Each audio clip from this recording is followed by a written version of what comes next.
All right, this is a tour of our 2017 Ram Promaster City build. The exterior right here. Cab's gonna look pretty normal compared to every other Promaster City. Nothing special. Does have a Bluetooth, touchscreen, and a backup camera. Currently sitting at 83,000 miles. This is the interior. So there's a shelving system right here with elastic that helps keep items from falling out when you have them in here. 3 shelves on the middle row, 2 larger shelves on the bottom row, and then a small shelf up here on top that goes all the way across for miscellaneous items. And then a nice little space to set anything as you're cooking or reading books, whatever you're doing. We'll go around to the back.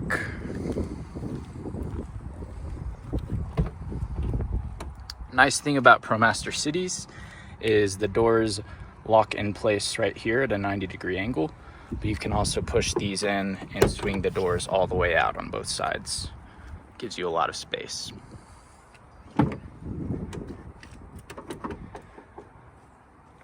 Here's the other side of the shelves. There is shore power if you ever wanted to plug in to an outlet on the outdoors. Never actually use that because the solar does just fine.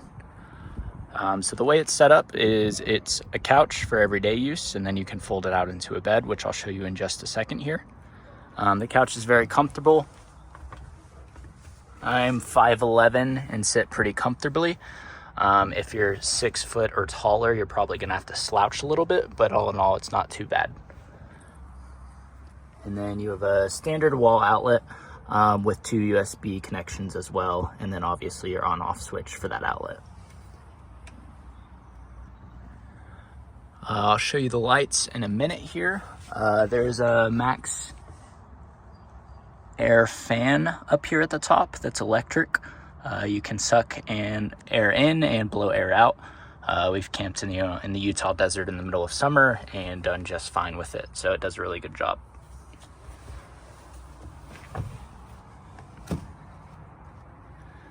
The only extra storage space to note is this pull-out door right here. The Velcro keeps it in place while you're driving so it doesn't fly out. You have 2 different ways to lift and enter the storage area. That way, if you're cooking something, you can set all your stuff here and still access the inside.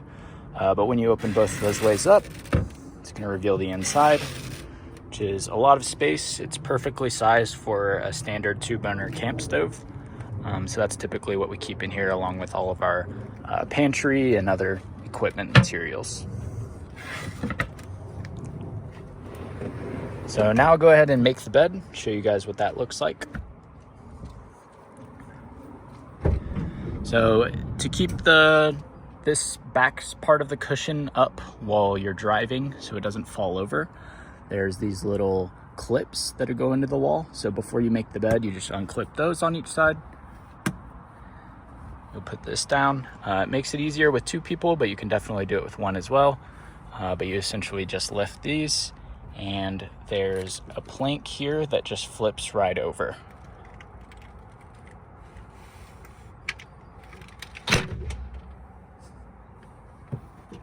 Nice and gentle. So then you've put this other back in place. Squish it into place so it's nice and flush, and you have a decent sized bed. So the bed's a little bit more than a twin. It sleeps both me, my wife, and our 90-pound golden retriever, which is essentially a small child. So it has a lot of space, very comfortable. It has, I think, 5-inch thick, just multi-purpose foam, and then 2 or 3-inch thick memory foam on top. So the same foam we use on our mattress at home, so it's very comfortable to sleep on. I'll show you the other side of that as well. Here it is.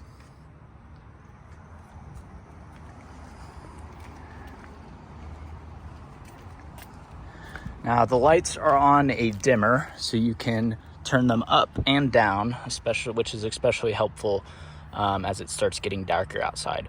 So this is full blast right now. Since it's full sunlight, it's kind of hard to tell, but we can turn it down and it adjusts and eventually turns off as well.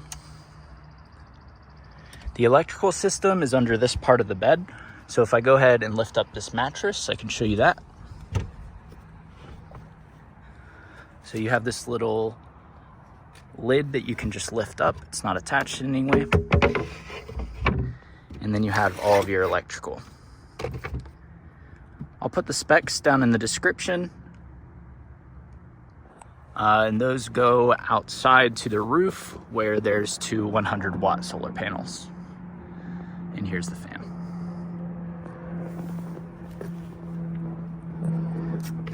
There's a lot of storage space in here. It's just a little hard to access on a regular basis. So we typically put stuff we're only going to be accessing at night, or stuff that we don't plan on accessing very often.